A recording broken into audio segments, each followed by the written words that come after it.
Hey guys, welcome into the show. My name is Tyler Kluver. I'm a former Division 1 athlete. I now run a fitness coaching business as well as a sports media brand that creates podcasts, sells merchandise, and creates other exclusive content. This show is a place for me to document my thoughts on fitness, health, nutrition, maybe some business or mindset stuff, as well as update anyone listening on my own competitive fitness endeavors and life events. I want everybody that comes and listens to this show to take something away that can make their life better, whether it's a diet or fitness tip or a way of thinking about things that motivates you to be better in your own life. Hopefully, we can get that done. But regardless, I'm glad you're here. Let's have a day. Let's go.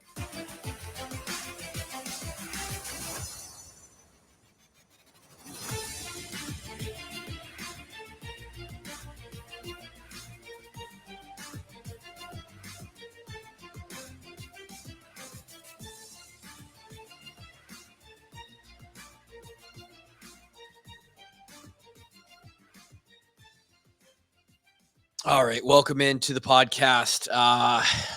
Interesting one today. I'm diving into some interesting waters. Before we get to that, I just want to say thanks for being here.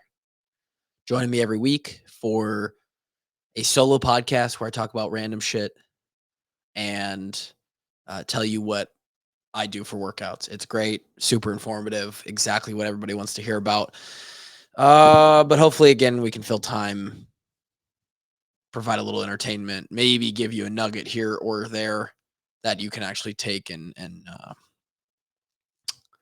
advance or enhance your life with.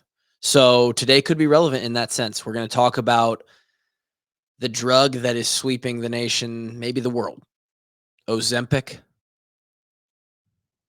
best known as Ozempic.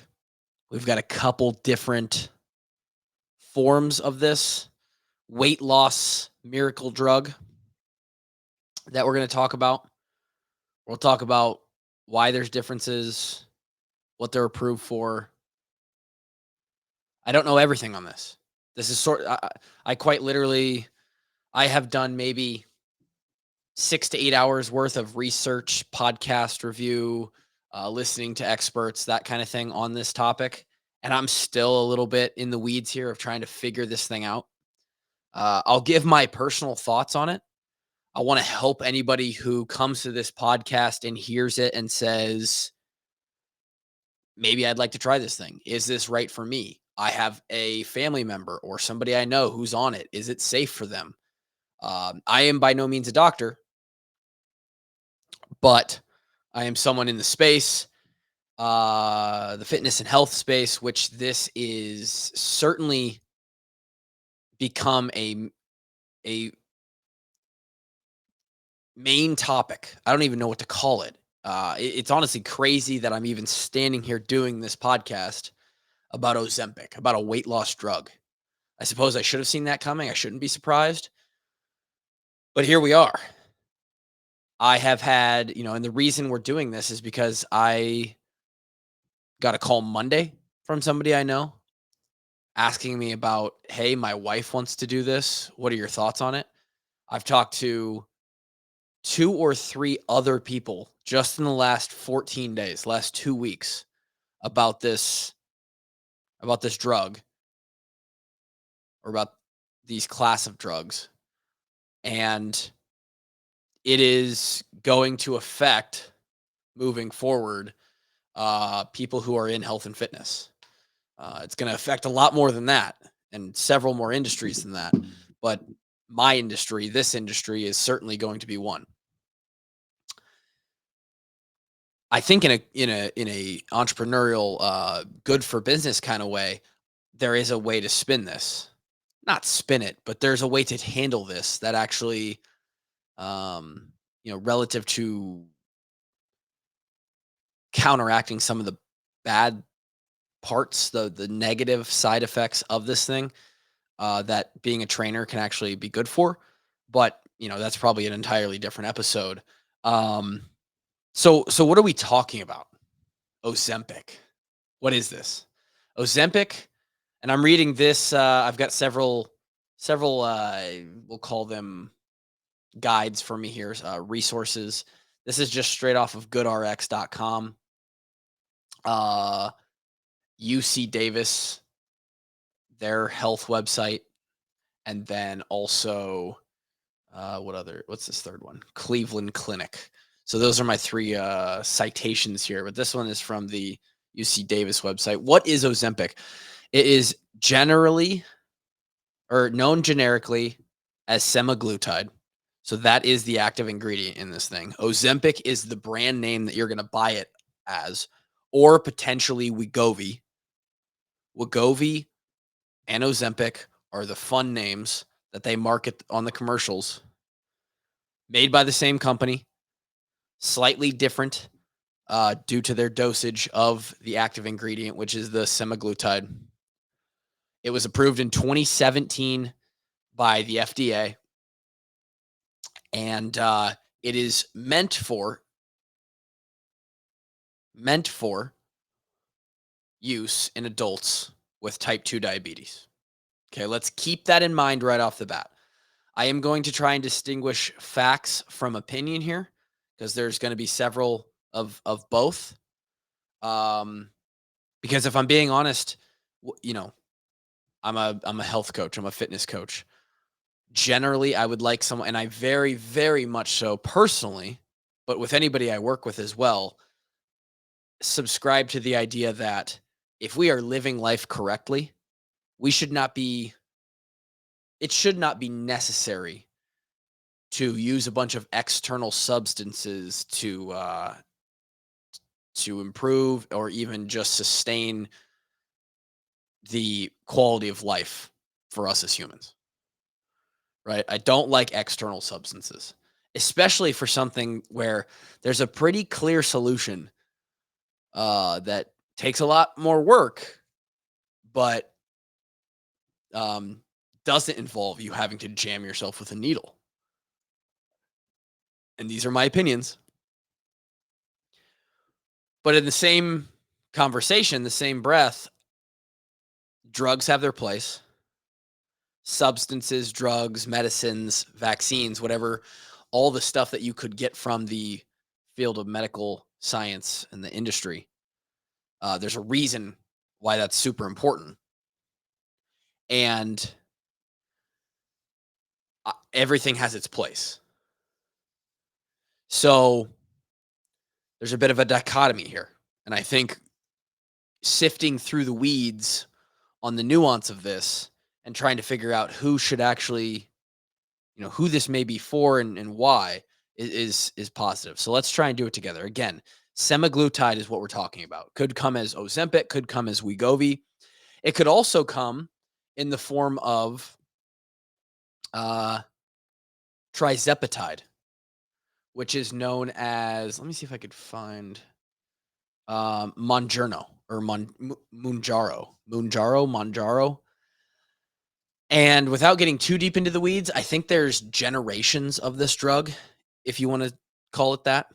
So I'm not sure which generation is which, but I believe the Mounjaro, which is the fun name for trizepatide, which I believe is just considered a peptide. I think that's like a second or third gen version of this, built for the same purpose, but edited, changed up. Formula has been shifted to maybe knock out some of the bad side effects that came with the first round. And I don't know if that Ozempic, Wegovy, semaglutide is part of that first generation of this. I think it is. At least by dating wise, it looks like it is. Again, approved in 2017. And it's a weekly injection that's going to help lower blood sugar by helping the pancreas make more insulin.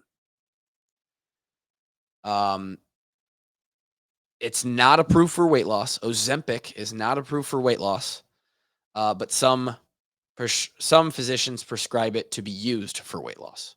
So that happens to be one of the main side effects. The Wegovy, we'll go over the difference here.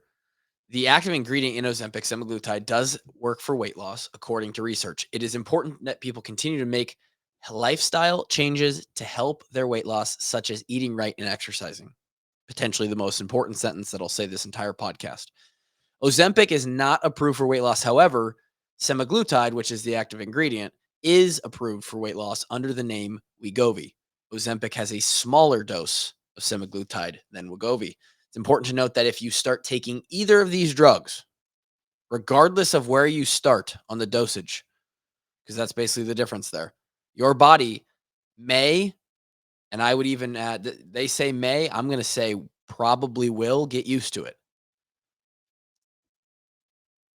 And your body will establish a new normal, meaning how it reacts to that drug relative to the amount of insulin that your body secretes to help with that blood sugar regulation.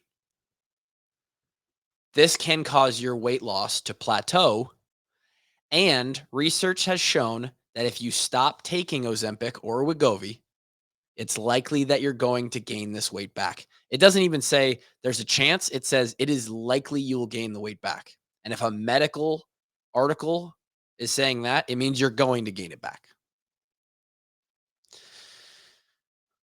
So, how does this work? How does this thing work? It works by mimicking a naturally occurring hormone in your body. Those hormone levels rise, the molecules go to your brain, telling you that you are full when it comes to eating meals, eating food. It also slows digestion by increasing the time it takes for food to leave the body, similar to the effect of bariatric surgery. Now, this gets us right into some of the side effects because the mechanism, while it creates good things, it also creates bad things. We'll talk about that in a second. But basically, not only does it do those two things, right? It slows gastric emptying or digestion of food.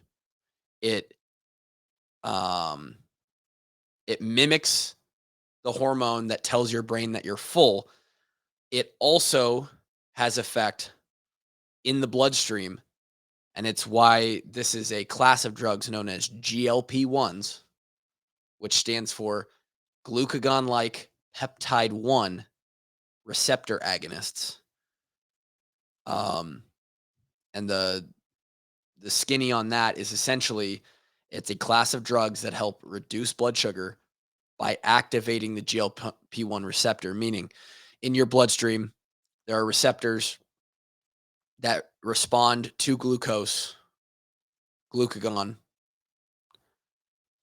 When those are turned on, your body helps to flush that sugar, that blood sugar from the system.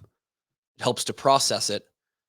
And in people who are diabetic or insulin resistant, you start to see that those receptors do not work as well.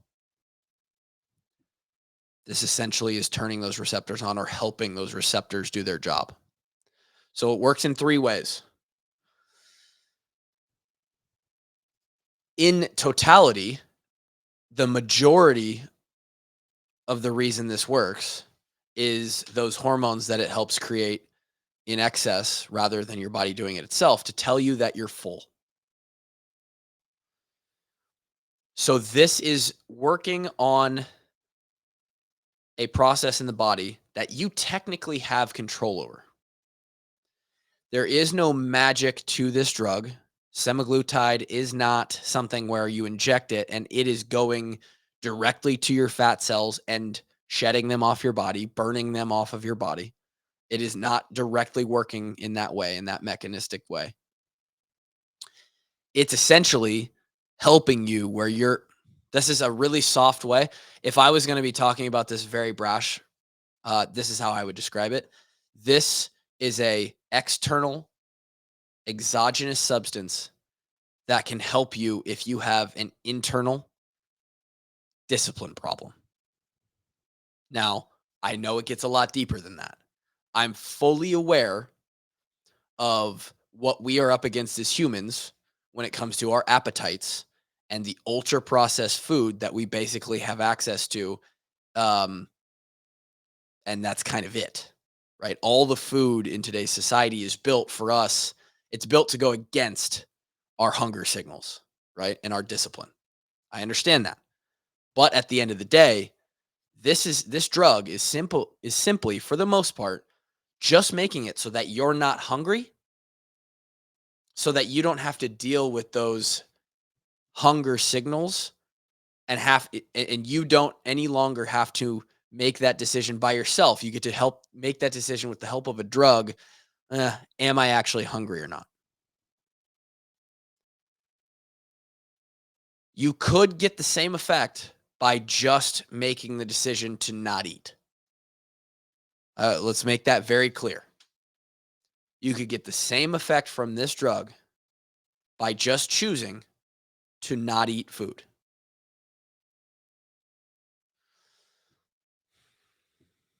So that right there, morally, maybe, or um, just generally with how mentally disciplined you are, uh, poses some questions that maybe you need to answer about yourself, or someone that would be thinking about taking this would need to answer about themselves. And it works. It works really, really well. Um, Ozempic can help people lose weight, which can reduce, which by the way is a massive thing. And this is why when I first started hearing about this drug, I'm call me a Goggins Jocko disciple. I'm a, stay hard, be disciplined. Discipline is freedom kind of guy. I thought, oh, here we go. The softies of the earth found another way to not have to do the work themselves, and they can increase their discipline by just completely blunting away any of the urges by an exogenous substance. But as much as I hate people who are just looking for the easy way out, there's some really, really heavy people in this world.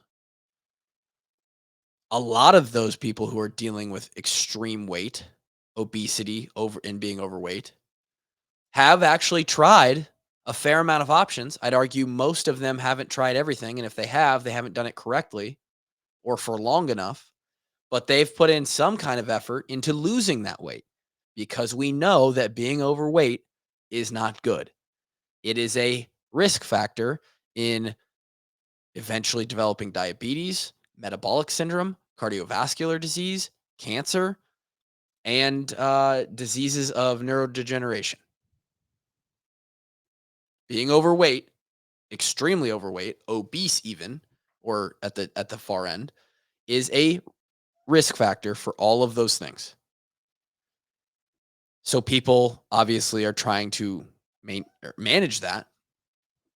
And if they can't, then I care more about them and the risk of them getting these diseases or falling into some of these health concerns sort of outweighs the fact that they're just taking the easy way out. We'll deal with that later, but we can't deal with that if they're dead, sort of thing, right?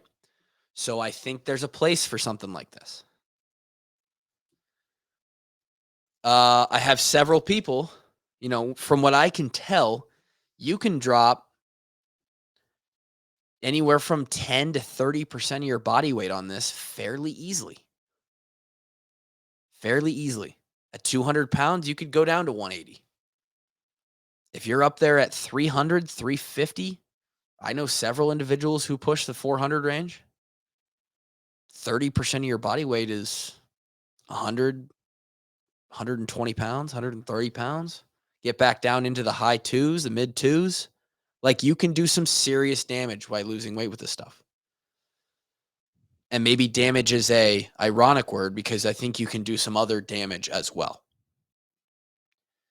The goodrx.com citation here is a list of side effects, and they are not mild. They are often reported, and some of them are very serious. And again, I don't know the level to which I know there's a podcast by, if you go to Modern Wisdom, the podcast by Chris Williamson, he did a podcast in the last couple months. So sometime this spring of 24 with I think what he called an Ozempic expert. And I listened to it. And I'm going to go listen to it again because I listened to it before this became a thing. I'm going to run through some of these side effects, which every drug has side effects. Everything that we put into our body has side effects. Creatine has side effects. Protein powder has side effects. So some of these are normal. Some of these you would see in, other things that every one of us consumes every day, but some of these are serious. And I want to again reiterate that you are putting yourself at risk for these side effects for a drug that if you plan to take it, but you don't plan on changing your lifestyle habits, i.e., how you eat, how much you eat, what you eat, and what your exercise routine looks like, you are doing it for nothing unless you plan on staying on the drug forever, which we also mentioned your body is going to adjust to, meaning you're going to need more and more higher doses over time. That's going to cost money. And as you up dosage, I'm sure at some point they're not going to let you go any higher. You could plateau out and you're going to be in a real bad spot at that point. So there's a lot of risk here. Again, 19 side effects: nausea and vomiting, up to 20%. I mean, this one's enough for me to never touch something because I'm a baby about, getting sick and being nauseous. But up to 20% of people who take this thing off the jump, we're talking right away, first dose, it doesn't take much. 1 in 5 people are just going to feel nauseous and puke. They're going to throw up. That'll help you lose weight too, I suppose. Diarrhea. 9% of people, 1 in 10 are going to experience diarrhea. Some are on the other end of the spectrum: constipation, gas and bloating, stomach pain. We'll come back to that. There's a lot of things going on in the stomach here. Fatigue. We'll come back to that one. Burping. That's one of the more mild ones. Changes to your face, otherwise already known as Ozempic face.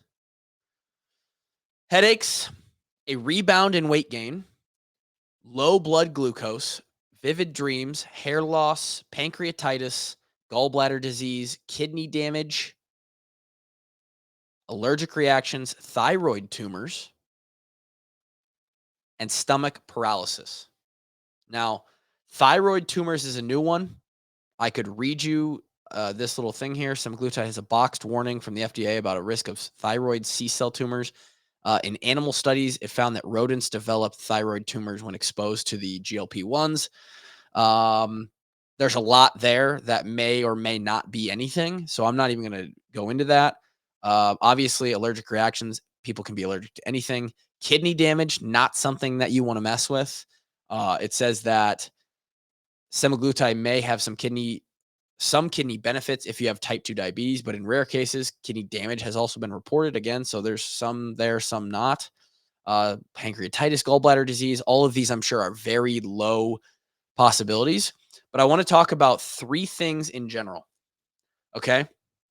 I want to talk about the fatigue. I want to talk about the Ozempic face. And I want to talk about stomach paralysis or stomach pain, which was listed up at the top of the list. So right off the bat, and I haven't looked into this a whole lot, but it has to be something with this drug specifically of where you're losing this weight on this drug. Normally, when we lose weight in what I will call the traditional way, which is by simply finding a way on your own to eat less calories and be in an energy deficit so that your body loses weight, you're going to lose that weight in a very even fashion for the most part. Fat is going to come off or go back on you in all places, sort of evenly distributed. For some reason, and I don't think they know why yet, when you take Ozempic and you start to lose this weight, your face disproportionately is going to lose fat at a rate that is evidently faster than other parts of your body, which makes you look pretty gaunt, skeleton-like, ghostly. It is maybe not directly harmful, or dangerous, but it is something to consider of, well, my face is the one thing that people look at. Do I really want to look like someone who's maybe got some issues? Says some people taking semaglutide may notice less fullness in their face. In fact, this phenomenon has been referred to as Ozempic face. While Ozempic isn't approved for weight loss, some people take it to lose weight, and facial fat loss is one potential effect of fast and significant weight loss. This can also result in looser skin and wrinkles that are more noticeable. So, something to think about. The next one I want to talk about is where to go? Is the one down here, stomach paralysis. This is called gastroparesis. One of the ways semaglutide works is by slowing down how quickly the food leaves your stomach. It's called delayed gastric emptying. We talked about that. It appears to be a temporary effect. All right, think about what we're talking about here. It's slowing down the process of your stomach.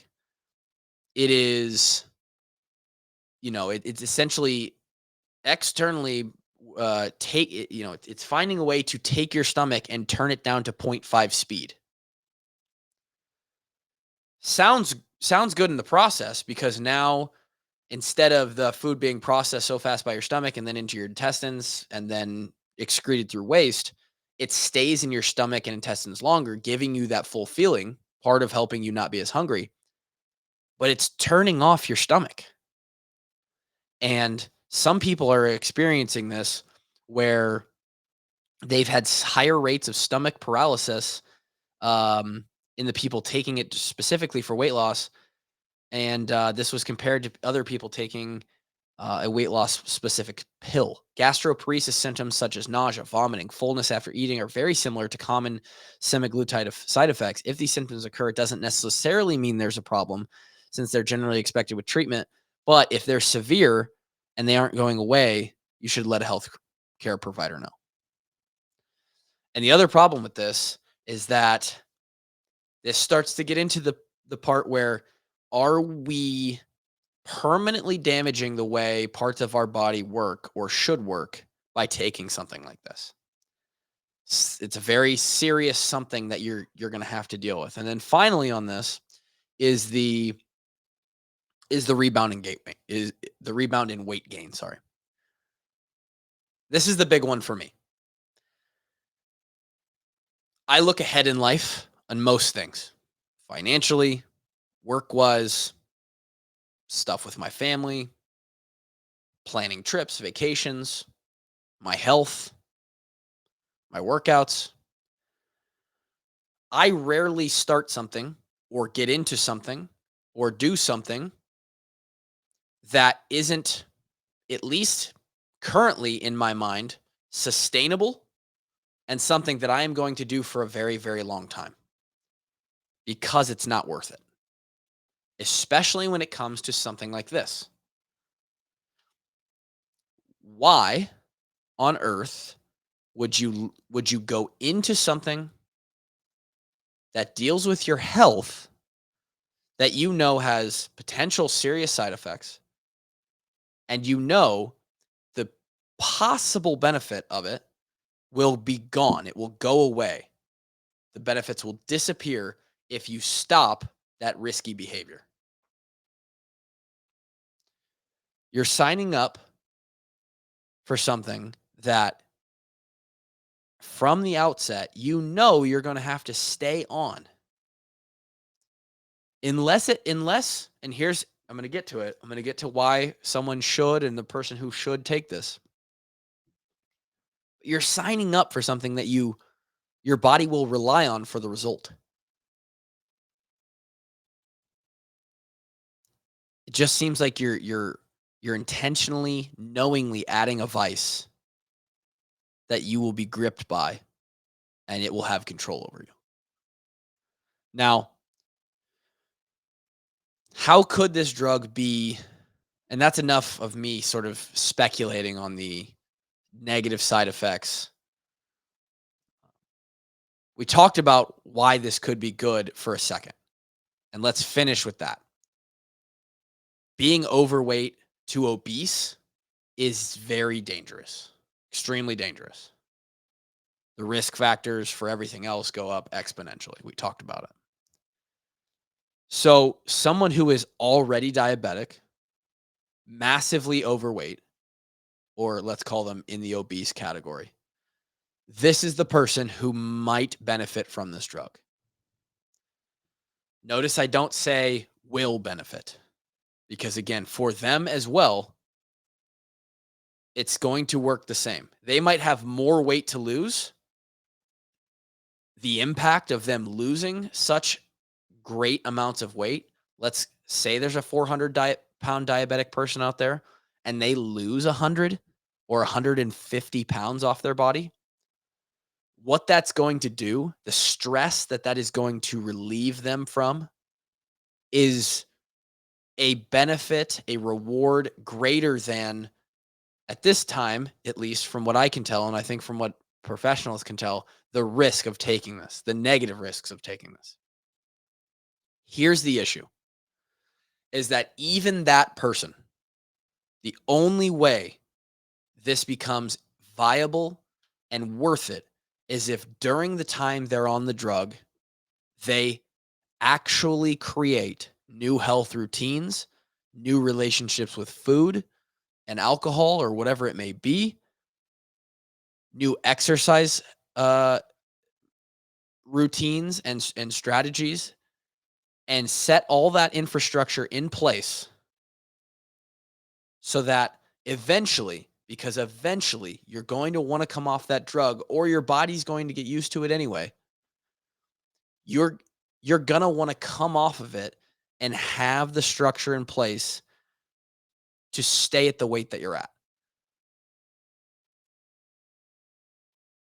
So that's the person who should be on this, in my opinion, right now. And I'm gonna try and come back maybe in 6 months to a year and do another episode on this. But from what I can tell, someone who is obese, we're talking somebody who has 50, what would 20% or more of their body weight to lose is probably a good, on the spot guess of what percentage of body weight they would need to lose, or more, or someone who's already diabetic. This is the person that this drug is for. It is not, in my opinion, for the people who have 22 pounds to lose so they can look good this summer and they can get abs. They're not diabetic. They're 186 pounds instead of 165 pounds. Or for a woman, you're 152 pounds and you'd rather be 132 pounds. It's not for you. Eat better and exercise. Lift some weights, build some muscle. Be a little bit more disciplined. That's what's for you and really for everybody. Is there a small subsect of the population who are in a bad spot that could benefit from this? Possibly, yes. But don't look for the easy way out. Come on now. We know that. And I'll end this podcast just like I always do. Your excuses are not valid. And that stays the same with the Ozempic, baby. There's no excuse. You just don't want to do the work. Come on. Check out the TKG training, not the Ozempic doctor. Check out tylerkluver.com. Email me, DM me on socials. Let's get you straightened out. We don't need you on that semaglutide face. All right? We didn't even mention, and I'm actually sad I didn't mention this. I'll just mention it very quickly. One of the major factors here, by the way, is the weight that you do lose is disproportionately muscle, which is not good. You're going to lose weight. There's potential that you will lose that 20 to 30 pounds that you want to lose to look better, and you'll still look shitty because you lost your muscle mass, and now you're just a flabbier version of yourself that's 20 pounds less on the scale, but you look just as undefined and flimsy as you did before. And that's where it does come in as a trainer. There's potential for people who need weightlifting programs or coaches to help them with lifting and resistance training, because they're on this thing. So we're going to continue to navigate it. Again, I'll come back and do another episode on this, but crazy that we're even talking about it. It's going to continue to be a thing in the space. Again, all those things. Join the TKG training or hit me up if you need a coach. I do one-on-one remote coaching, nutrition, exercise programming, all of it. Glad you guys listened. Thank you for being here. We'll talk to you next week. Until then, peace.